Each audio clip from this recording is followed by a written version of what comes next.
തെളിച്ചമേകാൻ പൊൻപുലർക്കാലം വെളിച്ചമാകുമ്പോ നുറുങ്ങുവെട്ടം പക്ഷിപരാഗം തെളിച്ചു കാട്ടുമ്പോ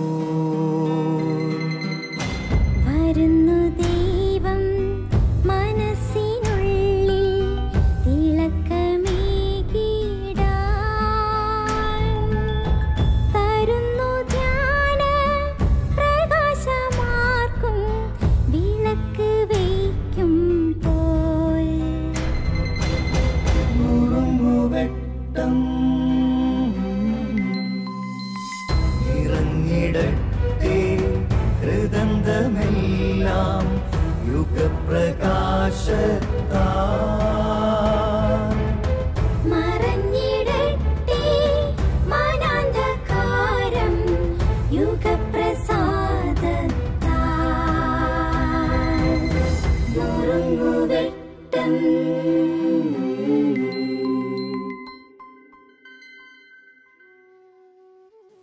ക്രിസ്തുവിൽ സ്നേഹമുള്ളവരെ, വിധിക്കപ്പെടാതിരിക്കുവാൻ നിങ്ങളും വിധിക്കരുത്.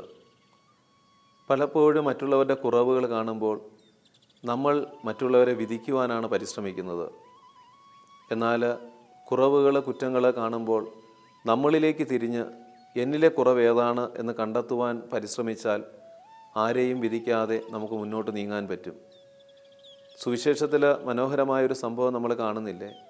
പാപിനിയായ സ്ത്രീയെ കല്ലെറിയുവാനായിട്ട് കൊണ്ടുവന്നവർ, അവർ ചുറ്റും നിന്ന് വ്യഭിചാരിണിയായ ആ സ്ത്രീയുടെ കുറ്റങ്ങൾ പറഞ്ഞ് കല്ലെറിയുവാനായിട്ട് നിൽക്കുമ്പോൾ യേശു അവരോട് പറയുകയാണ്, നിങ്ങളിൽ പാപം ചെയ്യാത്തവൻ അവളെ കല്ലെറിയട്ടെ. ക്രിസ്തു യഥാർത്ഥത്തിൽ അവിടെ പറയേണ്ടിയിരുന്നത് മറ്റൊന്നായിരുന്നു എന്ന് നമുക്ക് തോന്നിപ്പോവും. അവരാക്രോശിച്ചുകൊണ്ടിരുന്നത് ഇവൾ വ്യഭിചാരം ചെയ്തു എന്നാണ്. ക്രിസ്തു യഥാർത്ഥത്തിൽ അവിടെ പറയേണ്ടിയിരുന്നത് നിങ്ങളിൽ വ്യഭിചാരം ചെയ്യാത്തവർ അവളെ കല്ലെറിയട്ടെ എന്ന് പറഞ്ഞിരുന്നുവെങ്കിൽ അവളുടെ മേൽ കല്ലുകൾ തുരുതുര വീഴുമായിരുന്നു. ക്രിസ്തു പറഞ്ഞത് മറ്റൊന്നാണ്, നിങ്ങളിൽ പാപം ചെയ്യാത്തവൻ കല്ലെറിയട്ടെ. പ്രിയമുള്ളവരെ, ഈ ഒരു വാക്ക്, ക്രിസ്തുവിൻ്റെ അധരങ്ങളിൽ നിന്ന് അടർന്നു വന്ന ഈ വാക്കിന് വളരെ പ്രസക്തിയുണ്ട്. നീ മറ്റുള്ളവരുടെ നേരെ നോക്കി ഒരു പാപത്തെക്കുറിച്ച് പഴി പറയുമ്പോൾ നീ തിരിച്ചറിയണം, നിൻ്റെ ഉള്ളിൽ മറ്റേതോ പാപം ഉള്ളിൽ കിടപ്പുണ്ട്. ഒരുപക്ഷെ നീ വ്യഭിചരിക്കുന്നില്ലായിരിക്കാം, നീ മദ്യപിക്കുന്നുണ്ടാകാം, അല്ലെങ്കിൽ നീ പരദൂഷണം പറയുന്നുണ്ടാകാം, അല്ലെങ്കിൽ നീ ആത്മവഞ്ചന ചെയ്യുന്നുണ്ടാകാം, അല്ലെങ്കിൽ മറ്റുള്ളവരുടെ അർഹതപ്പെട്ട സ്വത്ത് നീ കവർന്നെടുക്കുന്നുണ്ടാകാം.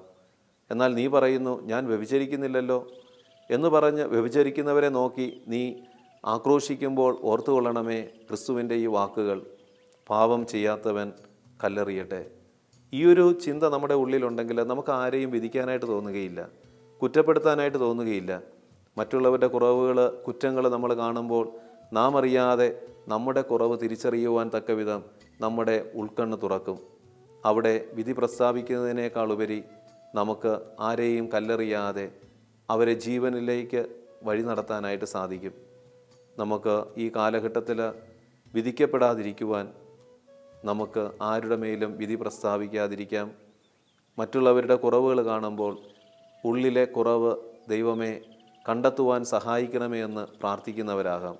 അപ്പോൾ നമ്മുടെ ജീവിതത്തിന് ഒരു പ്രകാശവും മറ്റുള്ളവർക്ക് നമ്മളൊരു അനുഗ്രഹവുമായി മാറും. ദൈവം നമ്മെ അനുഗ്രഹിക്കട്ടെ.